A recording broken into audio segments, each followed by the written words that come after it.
토요일 저녁이 좀 힘든 시간이긴 하죠. 하루 종일 애쓰고 집에 오셨는데 식사하시고 바로 나오셔가지고 이렇게 참석하시는데, 저는 참 이게 뭐 이렇게 저는 이렇게 어려운 일인지 몰랐는데, 좀 이제 자꾸 이런 얘기해서 미안한데 좀 나이를 좀 먹고 하니까 몸이 몸이 좀 피곤해지고 하니까 이게 저녁 시간에 나와서 이렇게 한 시간 말씀 듣는 일이 쉬운 일은 아니다라는 것들이 좀 많이 좀 깨닫게 됩니다. 그래서 수요일 날 특별히 좀 될 수 있으면 재미있는 이야기 말씀을 나누려고 많이 좀 준비를 합니다. 근데 제가 또 이렇게 컨디션에 따라서 목소리가 잘 안 나와요. 컨디션이 좋으면 목소리가 잘 나오는데 컨디션이 안 좋으면 좀 목소리가 좀 잘 안 들리시죠. 참 이게 여러모로 불편한 강단에 서기 참 불편한 몸입니다. 오늘 좀 목소리가 좀 작을 것 같기도 한데 최선을 다해 보겠습니다. 오늘 나누고 싶은 내용은 성도의 고백입니다. 다음 돌아오는 주일날 침례식이 있습니다. 잘 아시는 것처럼 침례식이 있는데 1년에 한 번 있죠. 이번에 침례받는 학생들이 좀 많습니다. 그래서 아마 10명 이상 될 것 같아요. 그래서 아마 조금 이따 광고하겠지만 침례식을 아마 오후에 해야 되지 않을까 싶습니다. 아마 오전에는 간증을 듣고 오후에 침례식을 하게 되지 않을까 싶습니다. 주일날 침례식에 대한 말씀을 나누셨어요. 사실 제가 오늘 침례식에 대한 말씀을 나눌까 좀 준비를 했었는데 주일날 나누셔가지고 급하게 좀 수정을 했습니다. 침례식은 성도님들, 그러니까 구원받은 신자들의 첫 신앙 고백이라고 얘기할 수 있습니다. 내가 무엇을 믿고 무엇을 따르는지 성도님들 앞에서 또 세상 앞에 또 하나님께 또 사단에게 이렇게 공포하는, 선포하는 그런 의식입니다. 그런데 이제 그 성경책에 보면 사도들의 고백이 있습니다. 저한테 이 질문하시는 분이 별로 안 계시더라고요. 우리는 왜 사도신경을 안 외우냐 물어보시는 분들이 없었습니다. 그래서 제가 궁금해서 제가 좀 몇 년 전에 찾아봤는데, 우리 그 성경책 맨 앞 표지에 보면 주기도문이 나오고 옆에 그 사도신경이 나와 있습니다. 그래서 왜 우리는 사도신경을 외우지 않을까요? 그래서 제가 좀 사도신경이 뭔가 몇 년 전에 찾아봤는데 오늘 좀 급하게 좀 준비를 해서 사도신경 내용을 좀 나눠볼까 합니다.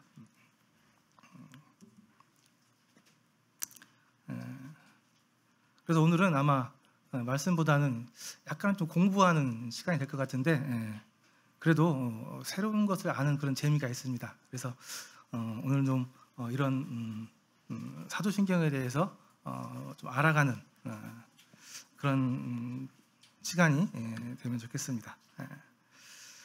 이런 질문 안 해보셨어요? 왜 우리 교회는 사도신경을 안 외울까? 다른 많은 교회 성도들은 보니까 사도신경을 외우는 것 같은데 우리 교회는 사도신경을 안 외울까? 그래서 오늘 그 부분을 좀 살펴보고, 그리고 사도신경 내용을 한번 좀 간략하게 살펴보도록 하겠습니다. 사도신경은 아까 말씀드린 것처럼 사도들의 고백이었습니다. 근데 이제 정확하게 얘기하시는 분들은 사도의 고백은 아니다, 사도적인 고백이다, 이렇게 얘기하시는 분들도 계십니다. 우리 이제 일요일 날 침례식 하게 될 텐데, 침례식 때 침례받는 분들이 무엇을 고백하죠? 사실은 이제 이걸 물어보는 것도 괜찮습니다. 전능하사 천지를 만드신 하나님 아버지를 믿습니까? 이렇게 물어봐도 괜찮아요. 그런데 이제 그렇게 물어보지 않고 우리 이제 보통 이렇게 물어보죠. 누구누구님께서는 예수 그리스도를 개인의 구주로 영접하셨습니까? 이렇게 물어봅니다. 그렇죠? 그러면 이제 네라고 대답하면 진행하는 거고, 아니요 그러면 이제 심각해지는 거죠. 네. 그렇게 이제 네라고 대답하게 되면 예수 그리스도를 개인의 구주로 영접한 누구누구와 누구누구는 동일한 믿음으로 예수 그리스도를 주로 시인한 누구누구에게 아버지 하나님과 아들 예수 그리스도와 성령님의 이름으로 침례를 줍니다. 이렇게 하고 이제 물에 이렇게 푹 담갔다가 빼죠. 이게 이제 그 침례식의 내용입니다. 조금 부족한 것 같지만 어쨌든 고백입니다. 내가 이것을 믿는다라는 고백이에요. 그렇죠? 여기 나와 있는 사도신경은 사도들의 사도적인 고백입니다. 그래서 이 사도신경이 어떻게 생겼고 왜 우리 교회는 사도신경을 이렇게 따로 외우지 않고 그리고 또 사도신경에는 어떤 내용이 있는지 간략하게 좀 살펴보도록 하겠습니다. 자, 그럼 사도신경이 뭔지 좀 보겠습니다. 여기 보면 영어로 Apostles' Creed, 또 Apostles' Creed, 하여간 네, 네, 죄송합니다. 네, 뭐 사도란 뜻이에요. 그것을 그리스. 영어 공부를 열심히 했으면 좋았는데, 자, 크리드라는 말은 이렇게 믿는다 그런 뜻이고요. 사도는 잘 아시죠? 예수님과 함께 동행하면서 예수님께 직접 가르침을 받았던 3년여 동안 예수님과 동행하면서 직접 가르침을 받았던 제자들을 말하고 있습니다. 사도들. 뭐 사도에 대해서는 뭐 논란이 없죠. 나중에 이제 12사도 외에 사도 바울이 사도가 되었는데 이 사도 바울은 이 사도권에 대해서 많이 좀 이렇게 좀 논란이 있었죠. 사도 바울은 예수님과 함께 살지 않았거든요. 그런데 사도 바울 형제님의 말에 의하면 담에색당에서 예수님을 만나서 직접 예수님을 통해서 말씀을 가르침을 받았다라는 것이 그분의 고백이고 우리는 이제 그것을 인정하고 있습니다. 그래서 사도 바울까지 사도로 이렇게 인정하는 것은 다 이렇게 알고 있는 내용입니다. 자, 신경이죠. 신경, 믿는 경전이라는 뜻입니다. 근데 이게 원어가 그렇습니다. 원어가 이제 심볼리움이라고 하는데 식별을 위한 표시, 독특한 표시, 상징 이런 뜻을 가지고 있습니다. 라틴어예요. 그러니까 사도들의 특별한 표시, 독특한 표시, 사도들의 상징 뭐 그런 뜻이에요. 이제 이걸 영어로 번역하면서 크리드가 됐습니다. 크리드는 이제 믿는다라는 뜻인데요. 뭐 원어를 또 분석해 보면은 크레라는 말은 이제 그 심장이라는 뜻이고 도가 이제 뭐 이렇게 준다, 그러니까 심장을 내어준다, 전적으로 다 이렇게 맡긴다, 준다 이제 그런 내용인 것 같아요. 그래서 이제 이걸 이제 결국 이제 잘 이렇게 해석을 하게 되면 결국 이제 사도의 사도적인 고백, 사도들이 믿고 있는 신앙의 고백 이렇게 해석을 하면 크게 무리가 없을 것 같습니다. 그래서 사도들이 믿고 있는 사도들의 그런 이제 신앙의 고백 이렇게 해석을 하면 크게 무리가 없을 것 같아요. 근데 이제 뭐 이렇게 조사를 좀 해보니까요, 사도 시대 이후에, 그러니까 이제 예수님께 돌아가시고 사도들이 12사도가 다 돌아가신 이후에는 각 교회마다 이런 사도들이 전해준 이런 교리들을 모아놓은 그런 그 각 교회마다의 그 신조 교리가 다 있었다고 합니다.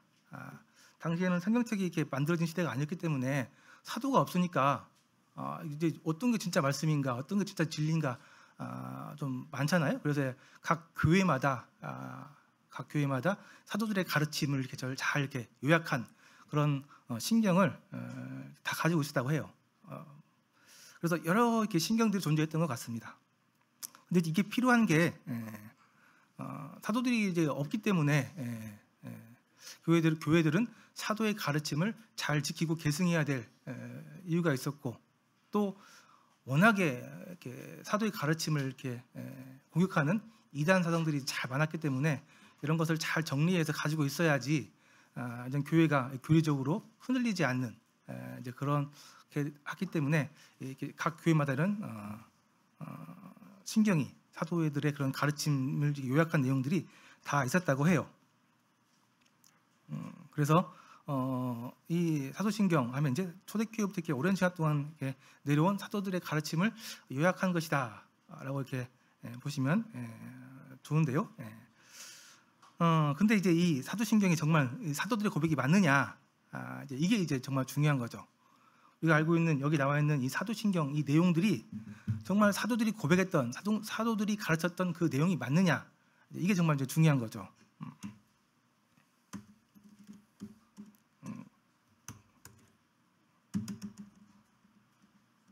네.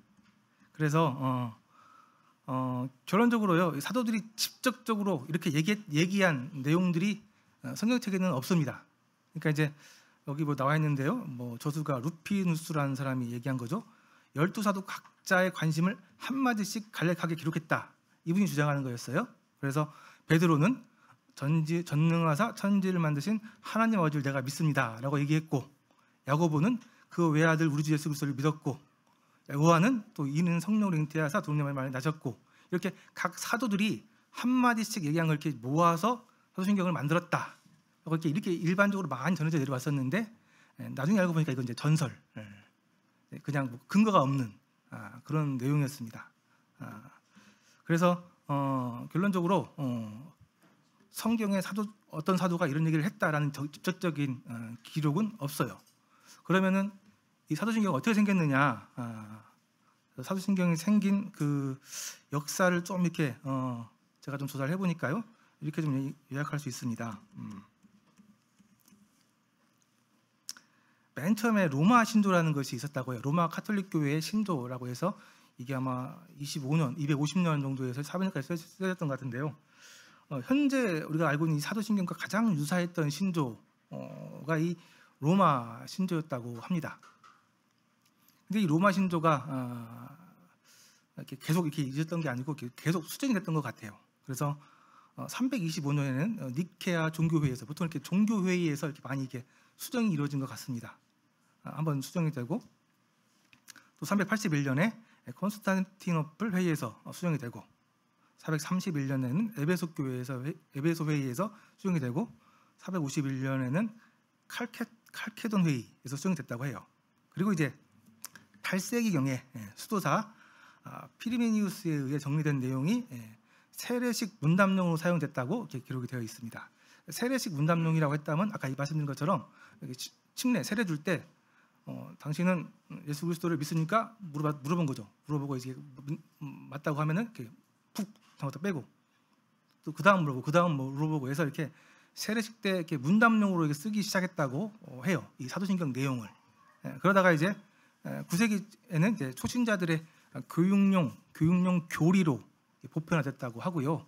오늘날 이제 이 12세기에 로마 카톨릭에서 우리가 지금 알고 있는 이 사도신경을 로마 카톨릭의 공식 신조로 이렇게 확정했다고 합니다.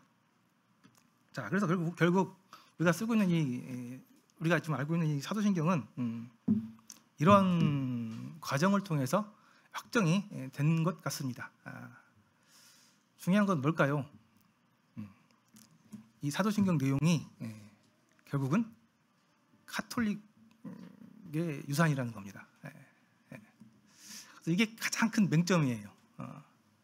일반 교회에서 이 사도신경을 공식적으로 잘 사용하기에는 가장 큰 맹점이 이겁니다. 사실 내용적으로는 그렇게 문제가 되지 않는데, 이 기원이 카톨릭이다 보니까 그런 것 같습니다.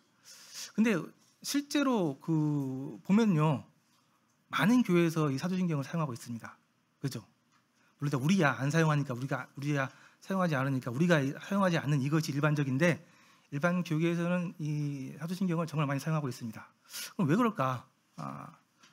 그것을 이제 좀 보려고 하면 교회 역사를 좀 잠깐 보셔야 될 필요가 있습니다. 교회 역사를 제가 좀 이렇게 많이 봅니다. 넓은 길, 좁은 길로 이렇게 표현을 해서 많이 좀 이렇게 역사를 좀 이렇게 크게 나눠서 보고 있습니다. 이걸 좀 보고요, 한번 좀 물어보면은, 기독교는 천주교에서 나왔다, 맞는 말인가요? 틀린 말인가요? 기독교는 천주교에서 나왔다.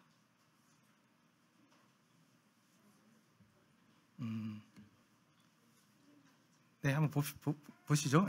자, 30년경에 마가의 다락방에서 성령 강림 사건이 있었죠. 오순절 사건입니다. 이때 이제 교회가 시작이 됐습니다. 잘 아시죠? 예. 그때 교회가 시작이 됐고요.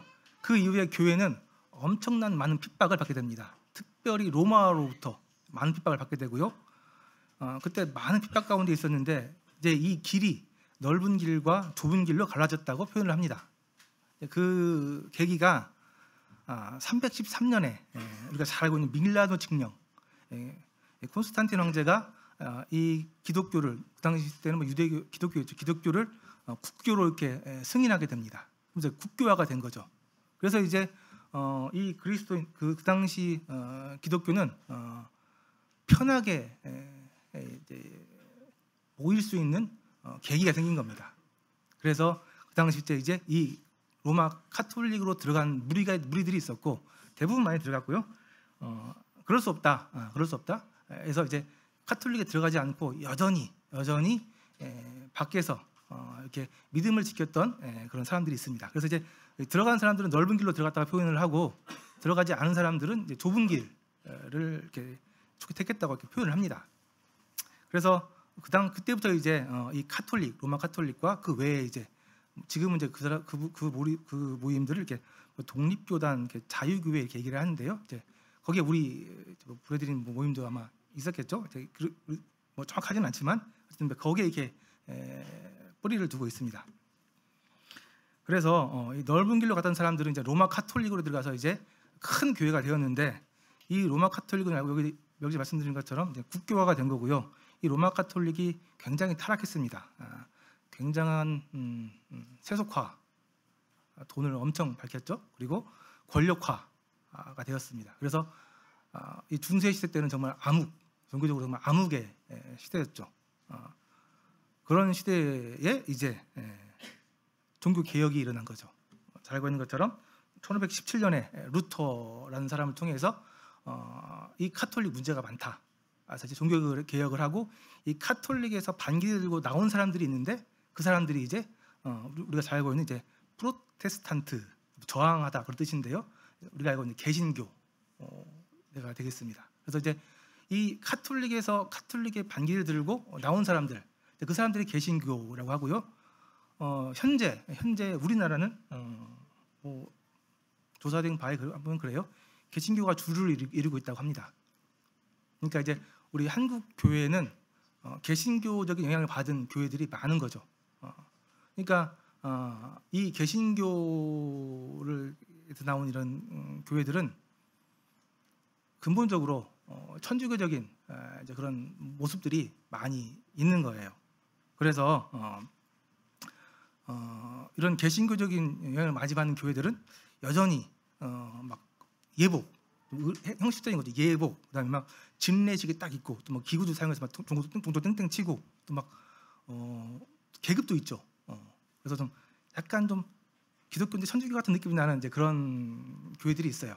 그런 쪽이 이제 개신교 쪽이라고 합니다. 그래서 그쪽은 이 천주교적인 그런 문화들이 익숙한 거예요. 그래서 어렵지 않게 아마 이런 이제 사도신경 같은 것도 이렇게 사용을 했던 것 같습니다. 근데 이제 그 외에 이제 그 개신교 쪽이 아닌 이제 그런 이제 무리들은 다르죠. 전혀 이제 그런 걸 접해본 적도 없고 완전히 다르죠. 그래서 현재 오늘날 보니까 자유교회, 독립교회, 그러니까 이런 개신교 쪽에 들어가지 않은 모임들은 그런 쪽에 좀 많이 좀 반감이 있습니다. 그래서 천주교적인 이런 색채를 싫어합니다. 그리고 잘 꺼려하고요. 우리 모임도 그런 쪽에 들어가는 것 같아요. 그래서 우리 모임 같은 경우는 이제 독립교단이라고 얘기하잖아요. 옛날에는 그렇게 얘기도 못했는데 지금은 이제 독립교단이라고 얘기합니다. 이제 독립교단이라고 자유교회 이렇게 얘기하는 그런 무리들이 많이 생겼어요. 근데 이제 이건 우리나라 현상이고요. 또 얘기하는 분들 얘기 들어보니까 전 세계적으로는 이런 개신교보다는 독립적인 교단들이 훨씬 더 많다고 얘기도 하십니다. 어쨌든 그런 좀 차이들이 좀 있는 거예요. 그래서 결국 저희가 이제 사도신경을 이렇게 공식적으로 사용하기에는 조금 무리들이 있는데 그 큰 원인 중에 하나가 이런 이제 천주교적인 태생적인 이런 부분 때문에 좀 사용이 좀 어려운 것 같습니다. 이건 제 생각이에요. 저 이제 물어보지 않아서 잘 모르겠는데 자 죄송합니다. 제가 PPT를 좀 어쨌든 사도신경의 논란 첫 번째는 일단 로마 카톨릭 유산이라는 거예요. 천주교에서 어떻게 선한 것이 나올 수 있냐? 천주교는 이게 음녀라고 이렇게 표현되고 있는 아주 악한 무리들인데 이 천주교에서 선한 것이 날 수가 없다. 그런 취지로 해서 이제 사도신경이 좀 문제가 있다 얘기하는 거고요. 또 하나 이 사도신경이 카톨릭도 사용을 하고 기독교도 사용을 하기 때문에 이게 종교 통합주의의 매개체가 됩니다. 종교 통합주의가 주장하는 게 우리는 하나다라고 하는 거거든요. 우리는 다 하나다. 그러니까 이제 이 사도신경이 너구도 사용하고 우리도 사용하고 우리도 다 같이 사용하는 거지 않냐 하면서 이렇게 종교 통합 운동의 매개체로 이렇게 사용이 될 수 있기 때문에 좀 어렵다, 위험하다 이렇게 얘기하는 분들이 계시고요. 또 이 사도신경을 너무나 습관적으로 형식화해서 이렇게 사용을 하게 됩니다. 일종의 그냥 주문처럼 변질됐다는 거죠. 이게 의미를 몰라요. 의미를 모르는데 그냥 일단 외우면 교회 다니는 사람 인정해주고 또 일단 외우면은 침례 받을 수 있어. 침례 통과 이런 게 패스워드처럼 너무 이렇게 의미에 상관없이 형식적으로 사용된다는 것이 이제 문제라고 얘기합니다. 그래서 이게 세 번째 논란이 있는 문제고요. 그리고 이제 마지막으로 네 번째 내용적으로 오류들이 좀 있습니다. 근데 이건 이제 사실 어떻게 해석하냐에 따라 다른데 내용적으로 오류들이 좀 있습니다. 일단 첫 번째는 그 동정녀라는 표현입니다. 동정녀. 한글 사도신경에는 동정녀라는 표현이 되어 있는데 이게 영어 성경에 가서 보게 되면 더 버진 메리라고 해서 이 영어를 공부하신 분들은 좀 아실 텐데 그 명사 앞에 정관사 더를 쓰고 이 대문자를 써서 이게 표현을 하게 되면 이게 신격적인 표현입니다. 그러니까 이 더 버진 마리 하면서 이 마리아를 신격화해서 이렇게 쓴 거예요. 사실 동정녀라고 쓰면 아무 문제가 안 되는데 이 영어 성경에 이렇게 쓰고 있습니다. 그러니까 이건 마리아를 신격화한 거다. 그렇지 않아도 카톨릭은 마리아를 신격화하기 위해서 마리아는 평생 동정녀였다. 결혼을 하지는 않았지만 이런 성적인 접촉이 없어서 평생 동정녀로 산 예수님의 어머니였다라고 하면서 신격화를 시키거든요. 그래서 이 영어 표현에 써 있는 이 동정녀라는 표현, 그러니까 더 버진 메리라는 이 표현 때문에 좀 맞지 않습니다. 이게 첫 번째 내용의 오류고요. 이제 가장 논란이 되는 것은 이제 이 음부로 내려가사라는 표현입니다. 음부로 내려가사. 영어 성경에만 있어요. 영어 성경에만 He descended into hell. 그러니까 이제 지옥으로 내려갔다 그런 뜻입니다. 근데 이제 이게 영어 성경에는 없는데 한글 성경에는 없어요. 이걸 뺀 거죠. 이것이 논란이 돼서 한국에서 이제 이걸 번역해서 들어올 때 각 교단별로 좀 분별이 달랐대요. 그래서 논란이 됐던 거예요. 시끄러웠던 거예요. 그래서 그러면 빼버리자 하고 해서 음부로 내려가사라는 표현이 안 들어 있습니다. 근데 영어 성경에는 들어 있어요. 여기 나온 것처럼 He descended into hell.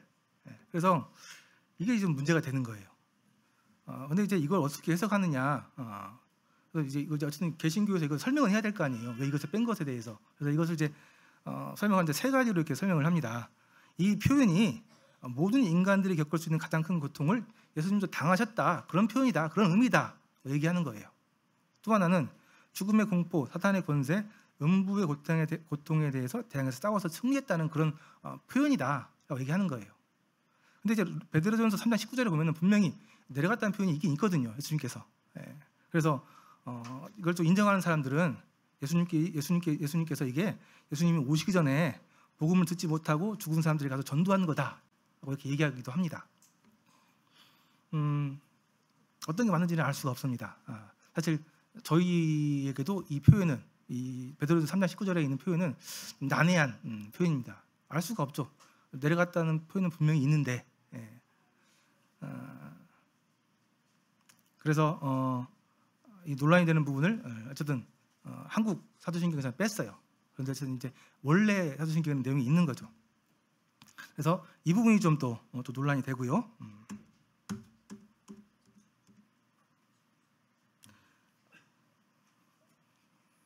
세 번째는 거룩한 공회입니다. 거룩한 공회.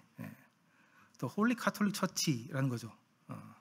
그래서 이제 여기 보면 거룩한 공회라고 하면 문제가 없는데 여기 보면 홀리 카톨릭 처치예요. 카톨릭 처치. 물론 이제 이 가톨릭이란 말이 폭이 넓은 범적인 뭐 그런 표현의 단어이기도 해요. 그렇게 해석을 하면 괜찮은데 이걸 이제 그냥 그대로 로마 가톨릭 생각을 하게 되면 문제가 좀 되는 거죠.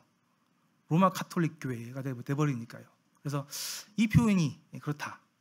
그래서 이 표현이 좀 또 문제가 좀 됩니다. 그리고 마지막으로 성도가 서로 교통한다라는 표현인데요. 더 커뮤니언 오브 세인트라는 표현입니다.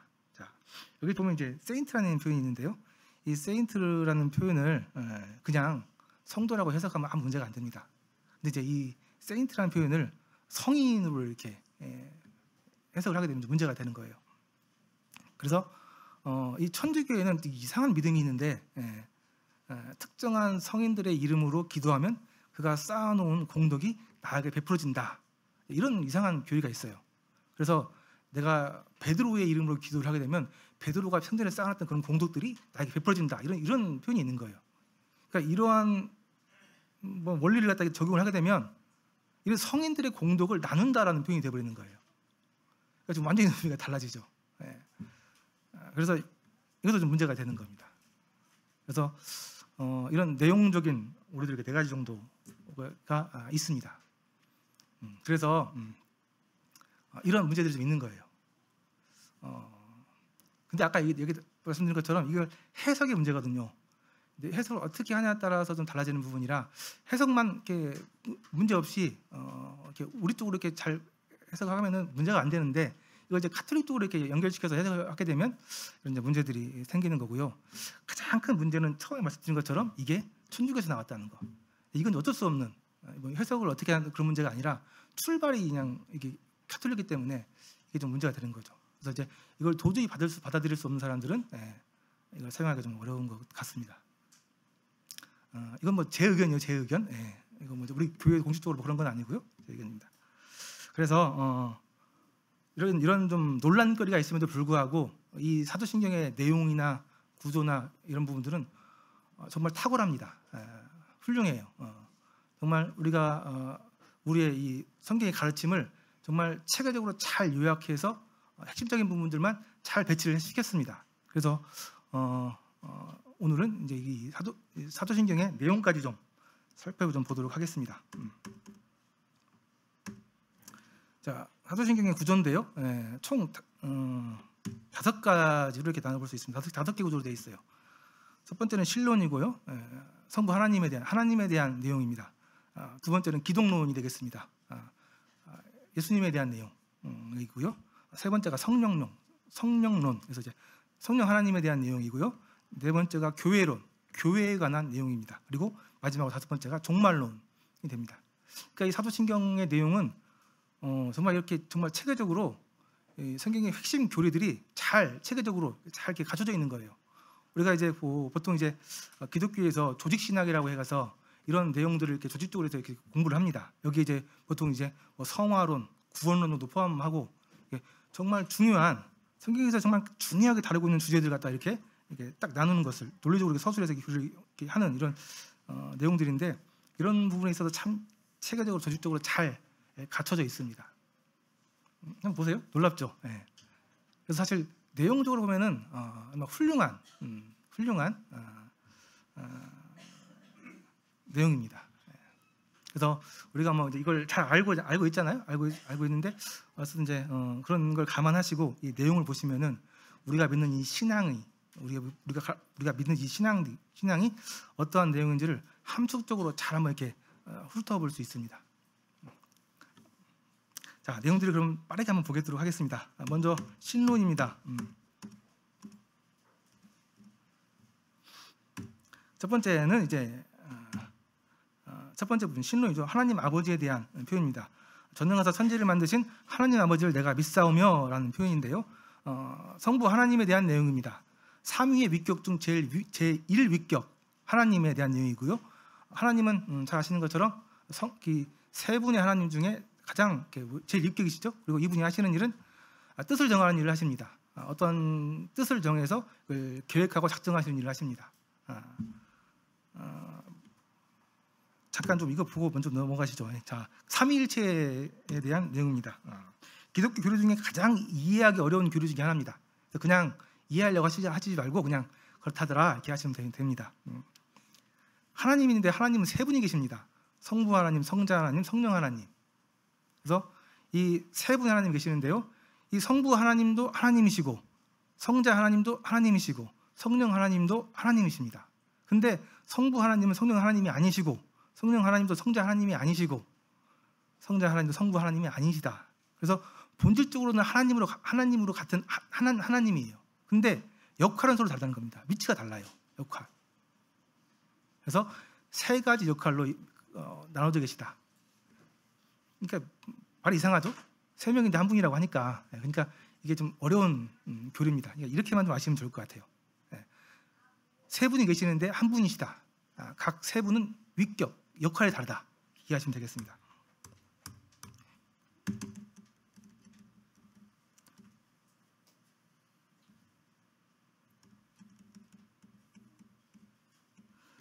그래서 하나님께서는 이 3위의 위격 중에 제1 위격이시고 뜻을 정하는 분입니다. 작정하시고 계획을 세우는 분이시고요.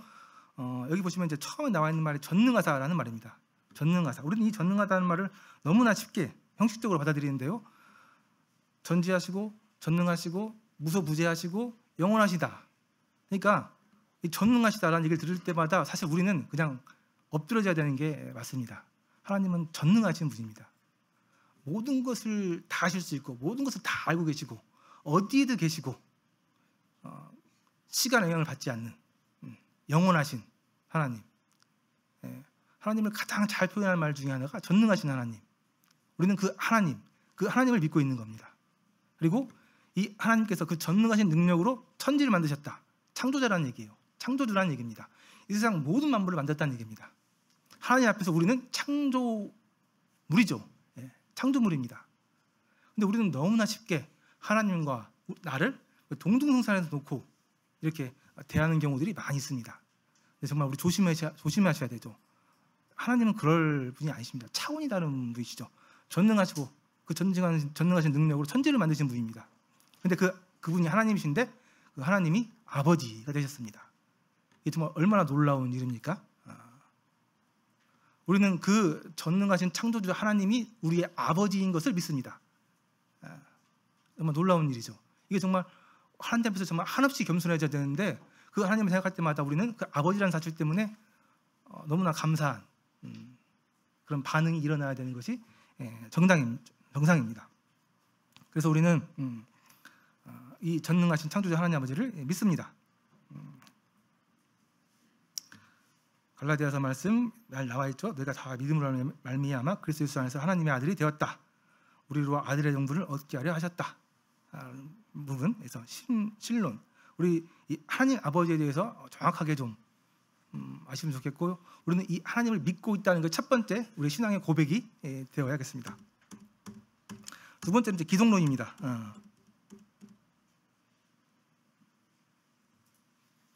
예수님에 대한 내용이죠. 예수님에 대한 내용이고요. 예수님에 대한 내용이 가장 많습니다. 예수님에 대한 내용이 그러니까 기독교이기 때문에 예수님에 대한 내용이 제일 많은데요. 많은 비중을 차지하고 있습니다. 예수님은 3위의 위격 중에 제2의 위격입니다. 그래서 그분이 하시는 일은 하나님이 계획하신 그 일을 실행하는 일을 하십니다. 그래서 예수님께서 실행하시기 위해서 이 땅에 오셨죠. 그래서 그분은 실행하시고 순종하는 분입니다. 그 외아들 우리 주 예수 그리스도를 내가 믿사오니, 우리는 그 예수 그리스도를 믿습니다. 근데 그분이 외아들, 그 하나님의 아들이라는 사실을 믿는 거예요. 그래서 하나님은 누구신가? 예수님은 누구신가? 하나님의 아들이시다. 그리고 우리의 주인이시다. 그다음에 예수 그리스도라는 말 자체가 구원자, 메시아 뜻이죠. 그래서 우리는 하나님의 아들이신 예수님, 근데 그분은 우리의 주인님이시고 우리의 구원자이시다라고 이것을 믿습니까? 물어볼 때 예라고 대답해야 바른 신앙이죠. 근데 그분이 성령으로 잉태하셔서 동정녀 마리아에게 낳으셨습니다. 성령으로 잉태했단 말은 그분은 신이란 얘기예요. 근데 그분이 마리아에게 낳으시면서 그분은 사람이 되신 겁니다. 그래서 그분은 중보자가 되셨습니다. 신과 사람을 연결시키는 중보자. 그래서 참 신이면서 참 사람인 유일한 분, 중보자. 신성과 인성을 동시에 가진 유일하신 분, 중보자, 예수 그리스도. 이 예수 그리스도에 대해서 잘 알고 계십니까? 이걸 물어보는 거죠. 이게 우리의 신앙 고백이 돼야 되는 거죠. 그리고 예수님께서 하신 일입니다. 두 가지로 나눠서요. 그분의 낮아짐과 그분의 높아짐에 대해 얘기를 하고 있습니다. 그분이 하신 일인데요. 사중배라고 나와 있는데요. 예수님께서 낮아지신 거죠. 크게 네 가지라고 얘기를 했어요. 그분 낮아지심은 성육신하신 것, 그리고 순환 받으신 것, 그리고 죽으시고 장사하신 것까지 그분의 낮아지심. 사실 예수님의 그 핵심 가르침은 낮아지시는 거였습니다. 왕으로 오셨음에도 불구하고 그분이 가르치신 것은 낮아지는 거였습니다. 그래서 그 낮아짐의 완벽한 모델이 예수님이셨습니다. 누가복음에 나와 있는 것처럼 그리스도가 이런 고난을 받고 자기의 영광에 들어가야 할 것이 아니냐 하시고, 그래서 예수님께서 낮아지신 것에 대해서 얘기를 하고 계시죠. 그 다음에 예수님께서는 다시 높아지셨습니다. 다시 원래 자리에 돌아가셨죠. 사흘 만에 부활하시고 심판의 하늘에 오르사 전능하신 하나님 우편에 앉아 계시다가 저희로 산자와 죽은 자를 심판하러 오시리라. 다시 높아지셔서 예수님은 나중에 재림하실 때는 심판자의 고난으로 이 땅에 오시게 됩니다. 이 예수님을 우리가 믿고 있다, 알고 믿고 있다라고 하는 것이 이 사도신경의 신앙의 고백이죠. 세 번째, 성령론입니다. 성령론. 짧게 나와 있습니다. 성령을 믿사오며라고 나와 있습니다. 이 성령님은 삼위의 위격 중에 제 3의 위격이십니다. 그리고 이분의 역할은 하나님께서 계획하시고 예수님께서 실행하신 그 일을 우리에게 적용하시는 일, 완성하는 일을 하시는 것이 성령님의 역할입니다. 그래서 이 성령님께서 하시는 일은 첫 번째 가장 주된 일인데요, 조명하는 겁니다. 밝히 보여주는 건데요, 예수님께서 우리에게 전해주신 것을 기억나고 깨닫게 해주시는 역할을 하시는 것이 성령님의 제일 많이 하는 큰 역할이십니다. 오직 하나님이 성령으로 이것을 우리에게 보이셨으니 성령은 모든 것 곧 하나님의 깊은 것까지도 통달하시느니라. 그래서 똑같은 말씀을 들어도, 똑같은 말씀을 읽어도 성령이 있는 사람과 없는 사람과는 천지 차이입니다. 깨닫게 해주는 사람이 있는가 하면 깨닫게 해주는 그 중보자가 없기 때문에 못 깨닫는 사람들이 있는 거예요. 그래서 사실 우리가 구원을 받는 것도, 믿음을 받는 것도 성령님의 역할입니다. 성령님께서 도와주시지 않으면 이 믿음을 가질 수가 없는 거죠. 첫 번째 역할은 조명하는 거고요. 두 번째 역할은 고백하게 하는 겁니다.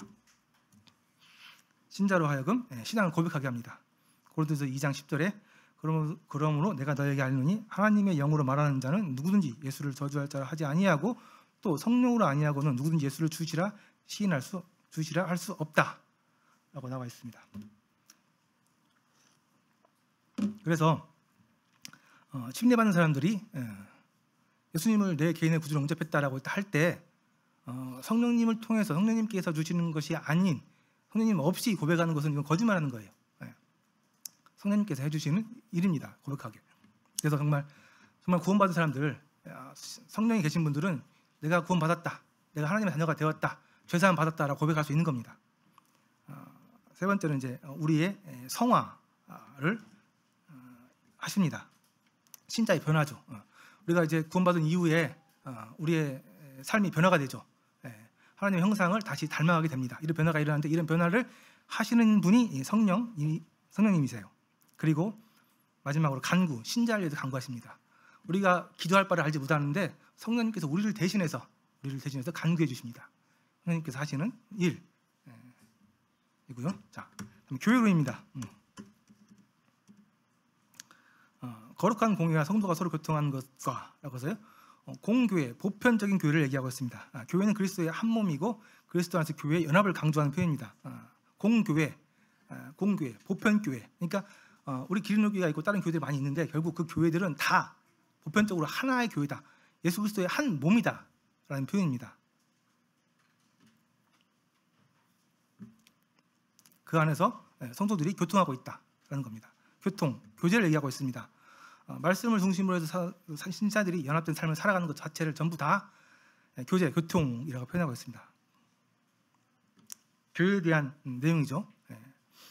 그리고 제사 주시는 것과 하면서 교회의 근거를 얘기하고 있는데요. 이 교회는 결국 예수 그리스도의 십자가 희생을 통해서 죄 사함을 받은 사람들이 모인 출발이다라고 얘기하고서 이 교회에 대해서 얘기해주고 있는 내용들이 이 교회론적인 부분입니다. 마지막으로 종말론 보겠습니다.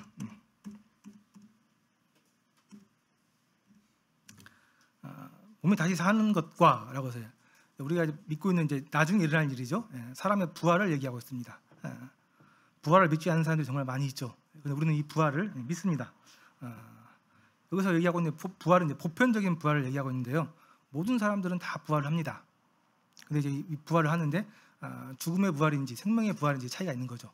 그래서 구원받고 죽은 사람들은 생명의 부활로 그래서 이제 이렇게 부활하는 것이고, 구원을 받지 못하고 죽은 사람들은 이제 심판의 부활로 심판을 받게 되는 이제 그런 일이 있는 겁니다. 요한복음에 보면은 선한 일을 행한 자, 구원받은 자들이죠. 생명의 부활로 부활하게 되고, 악한 일을 행한 자들, 그러니까 구원받지 못한 자들은 심판의 부활로. 그래서 이 심판을 통해서 이제 영원한 지옥으로 가는 부활이 이루어집니다. 근데 이 부활하는 이 몸은 영적인 몸입니다. 그러니까 우리가 부활하는 몸은 일단 몸은 몸입니다. 근데 영적인 몸이에요. 가장 큰 차이는 죄와 상관이 없는 거룩한 몸이라는 겁니다. 우리는 지금 이 땅을 살아가면서 이 몸 때문에 힘들죠. 몸이 아프기도 하고 몸이 기능이 떨어지기도 하고, 제일 큰 문제는 이 몸이 죄를 짓는다는 겁니다. 거룩하게 살고 싶은데 이 몸이 죄를 짓게 하죠. 그런데 부활한 몸, 이 영적인 몸은 죄와 상관이 없는 거룩한 몸입니다. 그리고 많이 다른 것 같아요. 예수님이 부활하신 그 몸이 거룩한 그 영적인 몸이거든요. 그래서 많은 아마 생긴 것도 굉장히 아름답고 능력도 훨씬 많은, 또 이제 영혼이 늙지 않는 아주 정말 상상하기 어려운 그런 몸인 것 같습니다. 그 몸으로 우리가 다시 사는 것, 우리 이것을 믿고 있습니다. 믿고 있죠. 우리 이거 생각할 때마다 참 소망이 있죠. 지금 당장은 좀 아프지만 이 다시 부활할 몸을 생각하면 우리는 참 소망이 있습니다. 그리고 결정적으로 이제 우리는 영원히 삽니다. 영원히 사게 됩니다. 우리는 더 이상 이제 시간의 속박을 받지 않습니다. 한 살 한 살 먹고 하루하루 늙어가는 이 시간의 속박을 받지 않고 영원한 소망으로 들어가게 됩니다. 영생의 소망을 위함이라. 이 영생은 거짓이 없으신 하나님 영원히부터 약속하신 것이다. 하나님께서 우리에게 영원히부터 약속하셨던 이 영생이 우리에게 앞으로 일어날 일이다. 내가 하나님의 아들의 이름을 믿는 너희에게 이것을 쓰는 것은 너희로 하여금 너희에게 영생이 있음을 알게 하려 함이라. 이것이 모든 분들에게 영생이 있다는 것을 알게 하려고 예수님께서 말씀하셨다는 겁니다. 그래서 마지막 종말로는 우리의 마지막 소망에 대한 아주 참 기대가 되고 희망적인 이 소망에 대한 이야기입니다. 그래서 우리는 이것을 정말 진짜 믿을 때 힘이 나죠. 지금은 좀 힘들고 아프고 어렵지만 우리는 이제 이것이 정말 우리에게 곧 일어날 진짜 일어날 일이다, 미래다 생각하게 믿게 될 때 우리는 참 기쁨 가운데 살 수 있습니다. 자, 그래서 사도신경은 우리의 신앙을 체계적으로 잘 요약해서 정리한 내용입니다. 내용면을 봤을 때 크게 문제가 되지 않는 상당히 훌륭한 그런 신조인 것 같아요. 이것을 이제 우리 가르침에 기반해서 천주교적인 그런 것을 좀 빼고 이렇게 그것을 이제 우리 가르침에 좀 기반해서 적용하게 되면 크게 무리가 없는 좋은 우리에게 믿음의 고백이 될 수 있는 것 같습니다. 그래서 자, 우리가 뭐 이런 또 다른 문제들 때문에 이것을 공식적으로는 사용할 수는 없겠지만 개인적으로는 우리가 좀 이런 부분들을 좀 깊이 좀 묵상해보고 우리의 신앙을 한번 정리해보고 또 내가 이것을 정말 믿고 있는지 한번 좀 확인해보고 자신의 이런 신조들을 좀 만들어봐도 좋을 것 같습니다. 특별히 이번에 침례를 받게 되는 분들은 한번 좀 잘 하나하나 잘 살펴보시고 내가 이것을 알고 있는지 내가 이것을 믿고 있는지 한번 좀 잘 살펴보시고 침례에 임하시면 많은 좀 도움이 되고 우리 신앙에 참 많이 큰 힘이 될 것 같습니다. 네, 그럼 이상으로 마치도록 하겠습니다. 감사합니다.